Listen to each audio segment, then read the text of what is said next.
এই পুরুষোত্তম মাসের অধিদেবতা পরমেশ্বর ভগবান শ্রীকৃষ্ণচন্দ্র, যিনি এই মাসে পুরুষোত্তম রূপে বিরাজ করে।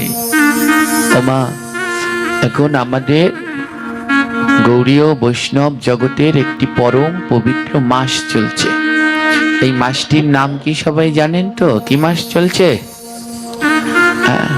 বড় দুঃখ যে এখনো আমরা 100 জনের ভিতরে 80 জন মানুষ এই মাস সম্বন্ধে জানি না। তাই আজ প্রথম দিন এই সম্বন্ধে একটু আলোচনা করা আমাদের বড় দরকার। এখন যে মাসটি চলছে এই মাসটির নাম পুরুষোত্তম মাস। কিন্তু পুরুষোত্তম মাস বললে আমাদের এলাকার ভক্তরা বোঝে না, কিন্তু মল মাস বললে ঠিক বোঝে। স্মার্টীয়গণ এই মাসকে বলে মল মাস, আর ভক্তদের কাছে কোনো মল মাস নয়, এর নাম হলো পুরুষোত্তম মাস।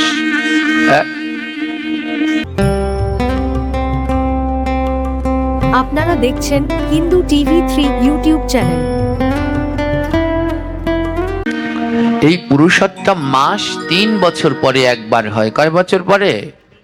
3 বছর পরে একবার পাওয়া যায়।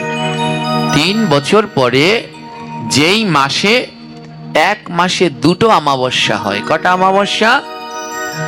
এক অমাবস্যা থেকে আরেক অমাবস্যা পর্যন্ত 1 মাস সময়। যদি এক মাসের মধ্যে 2টো অমাবস্যা হয় তাহলে সেই মাসকে বলা হয় পুরুষোত্তম মাস। যেটা এবার জ্যৈষ্ঠ মাসে পড়লো, 2 তারিখে একটা অমাবস্যা, আবার 31 তারিখে একটা অমাবস্যা। এই যে এক অমাবস্যা থেকে আরেক অমাবস্যা পর্যন্ত এই দীর্ঘ 1 মাসকে বলা হয় পুরুষোত্তম মাস। সাউন্ডটা কমিও না। এই দীর্ঘ 1 মাসকে বলা হয় পুরুষোত্তম মাস। তো এই মাস 3 বছর পরে একবার হয়।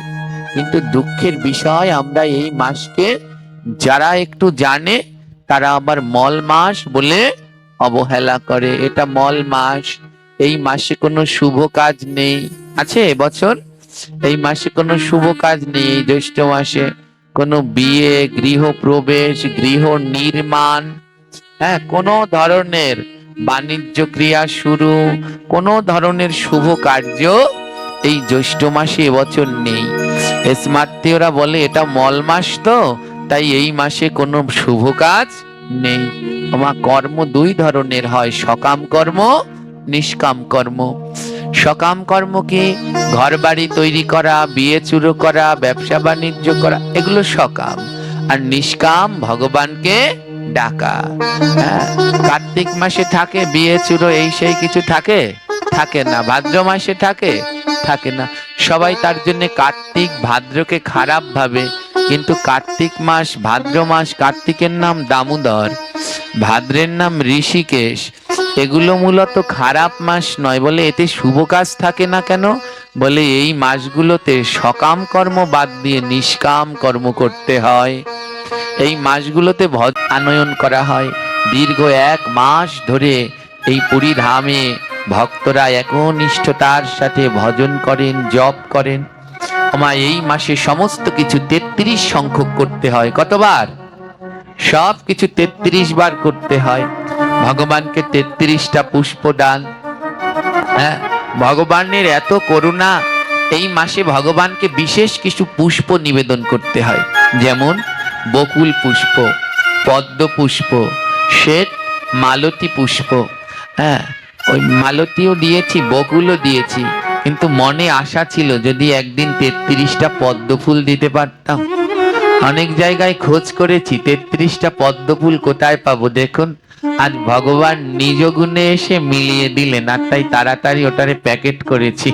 কালকে 33টা পদ্ম ফুলও আমি দিতে পারবো।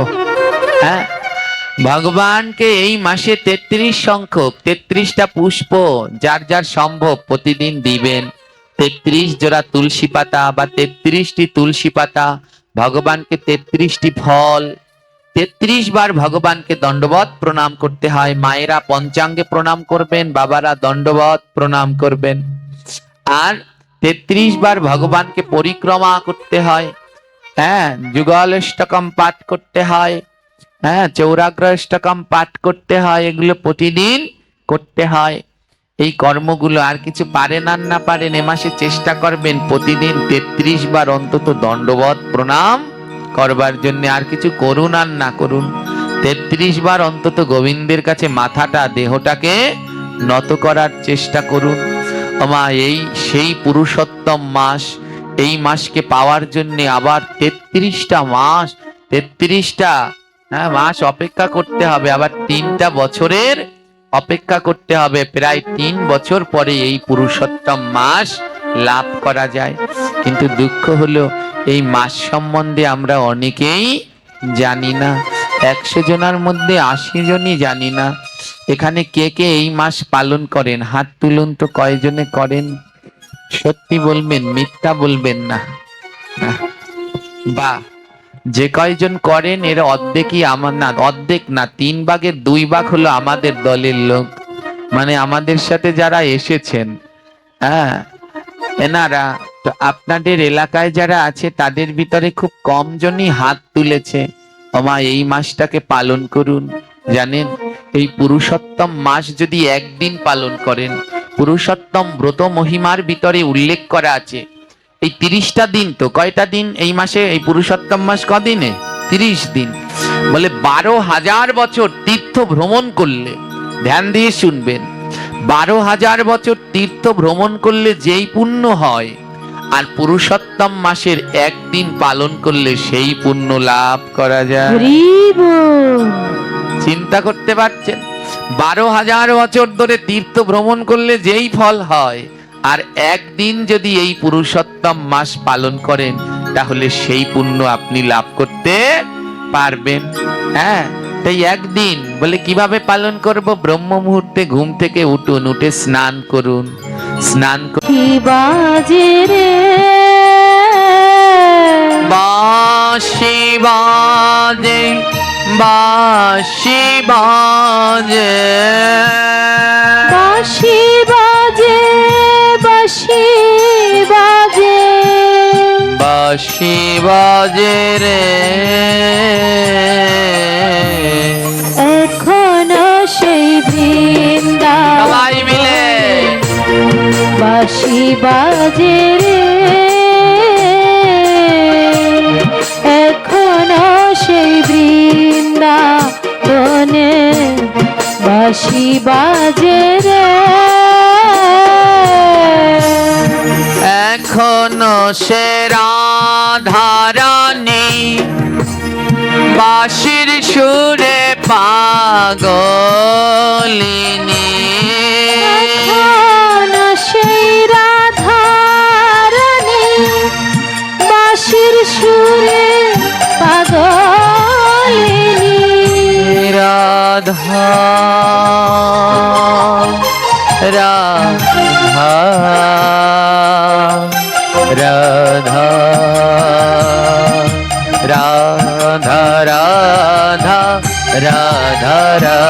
রাধা রাধা রাধা রাধা রাধা ও রাধা রাধা রাধা রাধা রাধা রাধা রাধা, আর এখন সে রাধারানী বাঁশির সুরে পাগলিনী, এখনো সেই রাধারানী বাঁশির সুরে পাগলিনী, আর অষ্ট সখীর শিরোমণি, অষ্ট শিরোমণি, বৃষভানু রাজনন্দিনী, ভানু রাজনন্দিনী, নব সাজের এখনো সেই বৃন্দাবনে করতালি দিয়ে সবাই বাঁশি বাজে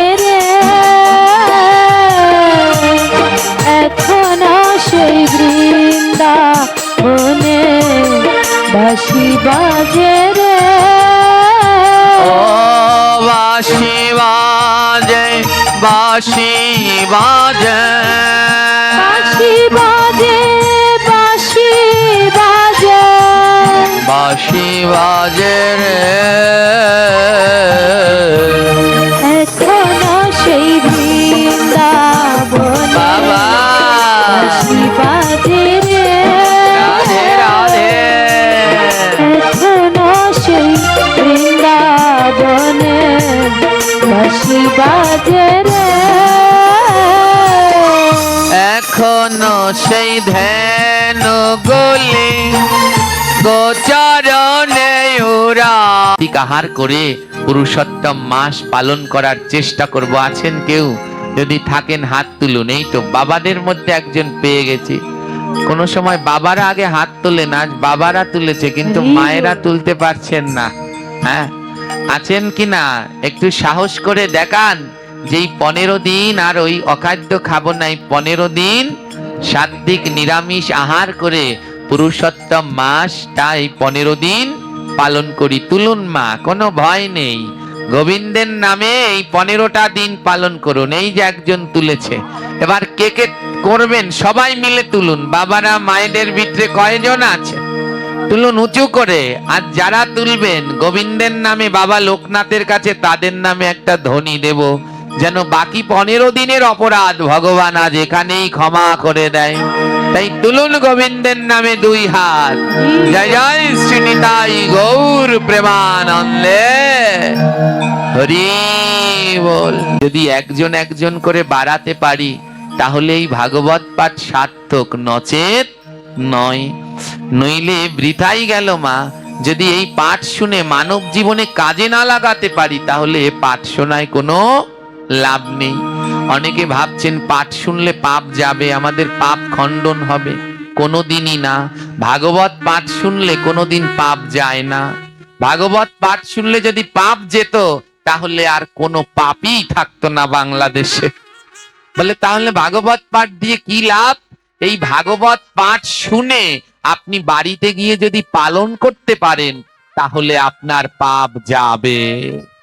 আজ ভাগবত পাঠ শুনলেন, পুরুষোত্তম মাসের কি মহিমা, যদি এটা শুনে বাড়িতে গিয়ে এই মাসকে পালন করতে পারেন তাহলে আপনার পাপ যাবে, নচেত না। বড় দুঃখ মা, আপনারা এতজন বসেছেন, এত লোক, এই 15 দিন মাছ না খেলে মরে যাবেন, তাও হাত জাগাতে চাচ্ছেন না। কি বলবেন গোবিন্দের কাছে গিয়ে? কি কৈফিয়ত দিবেন তার কাছে গিয়ে? হ্যাঁ, এই জিহ্বাটা থাকবে। আমরা মরলে পরে আমাদের প্রথম আগুন দেয় কোথায়? মাথায়, হাতে, পেটে না পায়। কোথায় আগুনে স্পর্শ করে? এত জায়গা থাকতে মুখে কেন আগুন লাগায়? যেই মুখে গোবিন্দের প্রসাদ পেলে না, হরিনাম করলে না, ওতে আগুন দেয়াই ভালো। তাই আগুনে পুড়ে ছাই হয়ে যাক, সেই মুখ ধন্য হোক যেই মুখে গোবিন্দের প্রসাদ হয়। হরি বল।